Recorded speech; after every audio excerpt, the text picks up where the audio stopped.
Okay, so check this out. I think this is really cool and exciting. So Joe Satriani's Crystal Planet album. On the inside in the liner note pictures, I've forgotten all about this, but here we have the Marshall stain cabs. So TONEX just recently released the Satriani Amp Capture Profile Collection, and was so inspired by these tones and sounds. I finished recording a Satriani style song I wrote 20 odd years ago. My playing style has changed obviously vastly since then, but it's, hearing these tones and playing with the TONEX Satriani capturing pack inspired me to dig that out and finish it. If you grew up in the 90s as a teenage Satriani fan, then this trio of records hold a real special dear place in our hearts, because early 90s we got the Extremist, kind of high gain, sort of fairly processed kind of sound, and you went right to the other extreme in the mid 90s with the 95 album self-titled one. This was my first Satriani album, with Call Number 9 and the really stripped back earthy tones. Many people hate this one. I absolutely love it.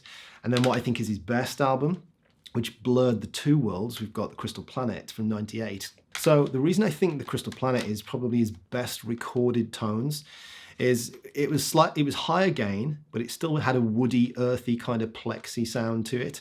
Had some effects, some modulations, of course, but it was neither too dry to the bone and neither too overly wet and processed.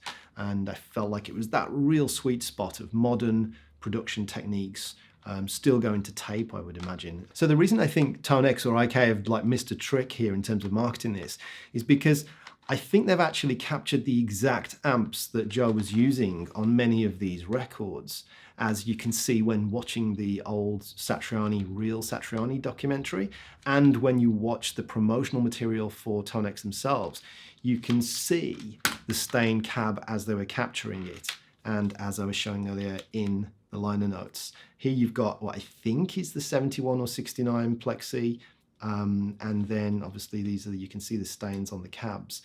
And I would imagine that, like most people, Joe is going to set, even if he doesn't remember exactly the settings he was using on these records, or even if he's not using exactly the same mics, you're always, as a player, going to gravitate towards setting up your gear the way that you like it.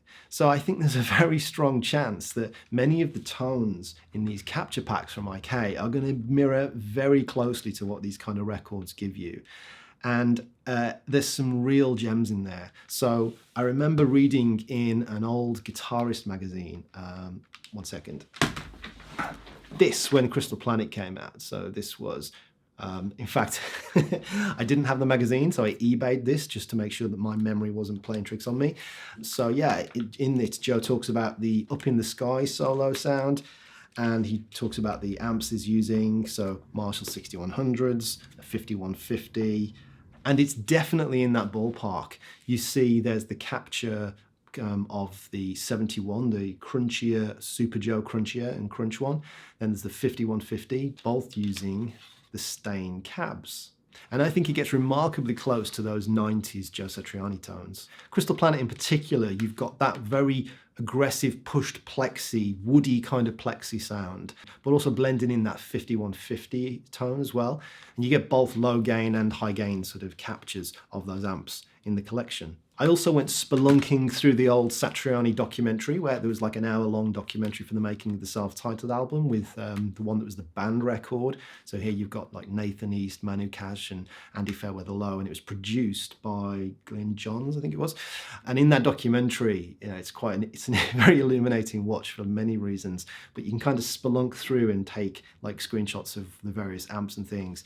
And I'm pretty sure some of the Fender stuff, some of the tweeds and the blonde, that he's using in that for that session for this are there in the capture pack too. So I think like the Dirty Blonde and the 53 Tweed get you that sort of if tone and the Cool Number 9 sounds off of this record.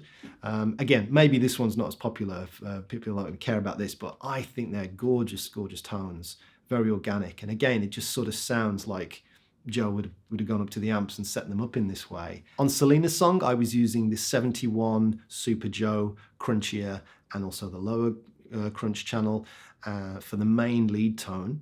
And then I was kicking on a 1 Platumnus just in the solo. And then I was riding the volume knob, and it's so woody and transparent, and like you get so much dynamic as I roll the volume back on the guitar for the main melody.